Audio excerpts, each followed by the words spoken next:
جس میں UAE اور بحرین کے اسرائیل کے ساتھ امن معاہدے ہیں، تو اس میں بھی دونوں ممالک کو سعودی عرب کی خاموش حمایت حاصل ہے۔ اور اس کا واضح ثبوت یہ ہے کہ سعودی عرب نے اپنی فضائی حدود اسرائیل کو استعمال کرنے کی اجازت دی ہے۔ لیکن یہاں پہ وہی ایک بنیادی سوال یہ ہے کہ اگر یہ سارا کچھ ہو رہا ہے اور ابھی ہو رہا ہے تو اس کے پیچھے کیا ریزن ہے؟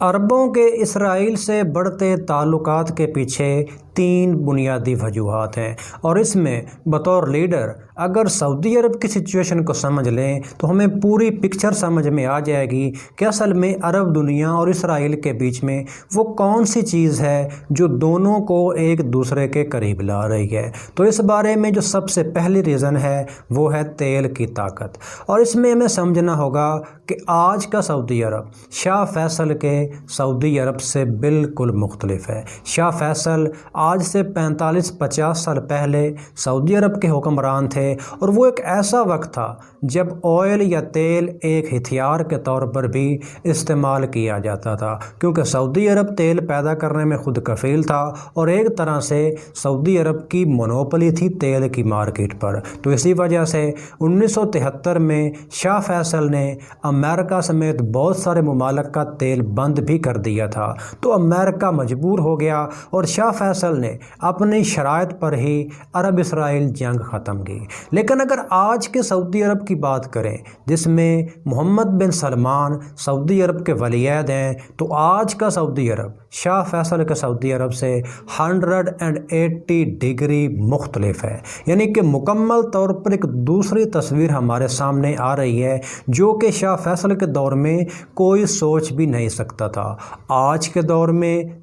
تیل بطور ہتھیار، اس کو استعمال کرنے کا آپشن ہمیشہ کے لیے ختم ہو رہا ہے، اور وقت کے ساتھ ساتھ سعودی عرب کی آئل مارکیٹ بھی سلو ہو رہی ہے، اس لیے اس کی مونوپلی جو ہے وہ بھی ختم ہو رہی ہے۔ شاہ فیصل کے دور میں سچویشن یہ تھی کہ امریکہ سعودی عرب سے تیل خریدتا تھا، یعنی ایک طرح سے امریکہ سعودی عرب پر تیل کے لیے انحصار کرتا تھا۔ لیکن آج سچویشن یہ ہے کہ امریکہ خود تیل پیدا کرتا ہے، اور نہ صرف خود تیل پیدا کرتا ہے بلکہ تیل فروخت بھی کرتا ہے، اور بعض رپورٹس کے مطابق تو یہ بات بھی سامنے آئی ہے کہ امریکہ سعودی عرب سے زیادہ تیل پیدا کرتا ہے اور سعودی عرب سے زیادہ تیل بیچتا بھی ہے۔ اور اس کے پیچھے شاید ایک ریزن یہ بھی ہے کہ آج کی تیل مارکیٹ ڈیوائیڈڈ ہے۔ آج سعودی عرب کے علاوہ بہت سارے دیگر ممالک بھی نہ صرف تیل پیدا کرتے ہیں بلکہ تیل بیچتے بھی ہیں، جس میں روس، امریکہ کی بات پہلے ہی ہو چکی ہے،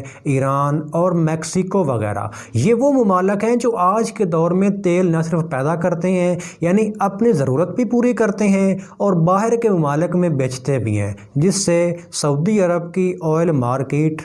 نیچے کی طرف جا رہی ہے۔ اور آئے روز آپ تیل کی قیمتوں کو لے کر مختلف قسم کی تنازعات ہیں وہ سنتے رہتے ہیں، اور اس کے پیچھے ایک اور جو اہم وجہ ہے وہ یہ ہے کہ ہو سکتا ہے آنے والے 20, 30 یا 50 سالوں میں تیل کی ضرورت ویسے ہی دنیا سے ختم ہو جائے۔ ہو سکتا ہے کہ الیکٹرک گاڑیاں آ جائیں یا کچھ ایسے سائنٹیفک میتھڈز آ جائیں کہ انسان کا تیل پر انحصار ہی ختم ہو جائے۔ تو ایسی سچویشن میں سعودی عرب جیسے ممالک جن کی معیشت کا 90% انحصار تیل پر ہی ہے، وہ تو بالکل کولیپس ہو کے رہ جائیں گے۔ تو اب ذرا سچویشن کو سمجھیے، سعودی عرب کی معیشت تیل پر انحصار کرتی ہے اور آنے والے وقت میں تیل کی ضرورت کم ہو سکتی ہے۔ سعودی عرب کو عالمی سطح پر تیل مارکیٹ میں سخت قسم کے مقابلے کا سامنا ہے۔ تو سوچئے سعودی عرب کو کس چیز کی ضرورت ہے؟ ایک متبادل اکانومی کی، یعنی ایسی اکانومی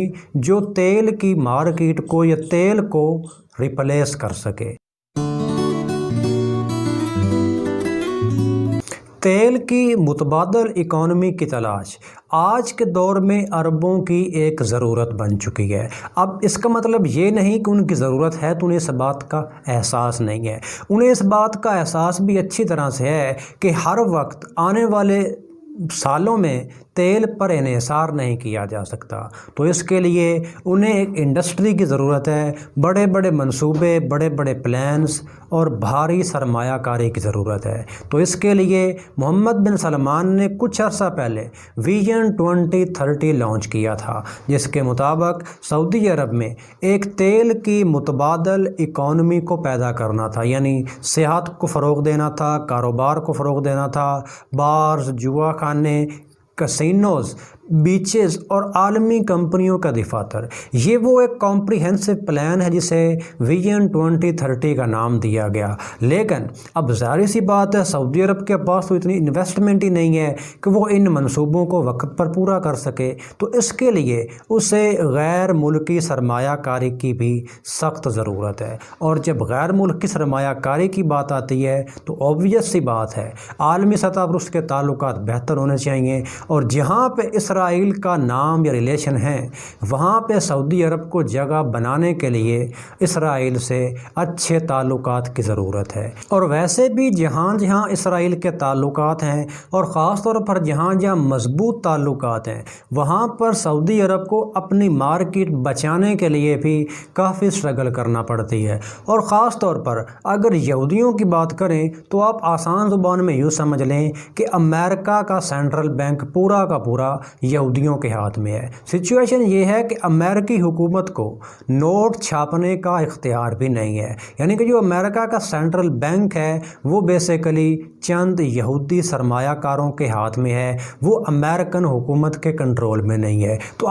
اب ذرا یہ بات سوچئے کہ اگر یہودی اسرائیل کے ساتھ مل کر امریکہ کو کنٹرول کر رہے ہیں تو سعودی عرب کو کس قسم کے مقابلے کا سامنا کرنا پڑ سکتا ہے۔ ایک طرف اگر انہیں امریکہ سے کوئی کام ہو تو وہ بھی انہیں اسرائیل کی مدد کے بغیر پورا ہوتا دکھائی نہیں دیتا، اور اس کے ساتھ اگر اسرائیل سے کام ہو تو اس کا تو بالکل سوال پیدا نہیں ہوتا۔ لیکن اگر اب اسرائیل کے ساتھ سعودی عرب کے اچھے تعلقات ہوں گے یا ڈپلومیٹک ریلیشنز ہوں گے تو اس کا مطلب یہ ہے کہ نہ صرف امریکہ کی حمایت حاصل ہوگی بلکہ عالمی سطح پر اسرائیل اور سعودی عرب کا جو ایک باہمی مارکیٹ کا مقابلہ ہے وہ بھی ختم ہو کر رہ جائے گا، اور اس ساری سچویشن میں نہ صرف عربوں کو فائنینشلی فائدہ ہوگا بلکہ عالمی سطح پر ان کی طاقت میں بھی اضافہ ہونے کا امکان ہے۔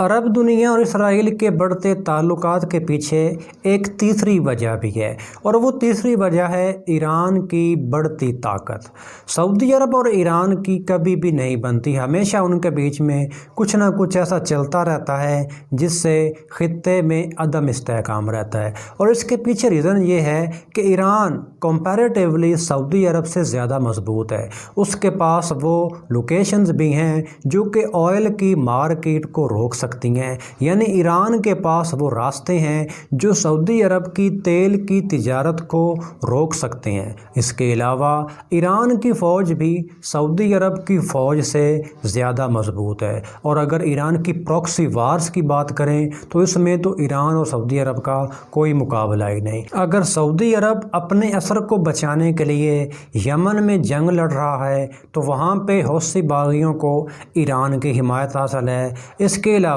لبنان کی بات کریں تو وہاں پہ حزب اللہ کو ایرانی حمایت حاصل ہے، اور تیسری طرف خود ایران موجود ہے، یعنی ایران تینوں اطراف سے سعودی عرب کو گھیرے ہوئے ہے۔ تو اب اس سچویشن میں سعودی عرب کے لیے یہی عقل بندی ہے کہ ایران کے اثر کو روکنے کے لیے، ایران کی طاقت کو کم کرنے کے لیے اسرائیل سے ہاتھ ملا لے۔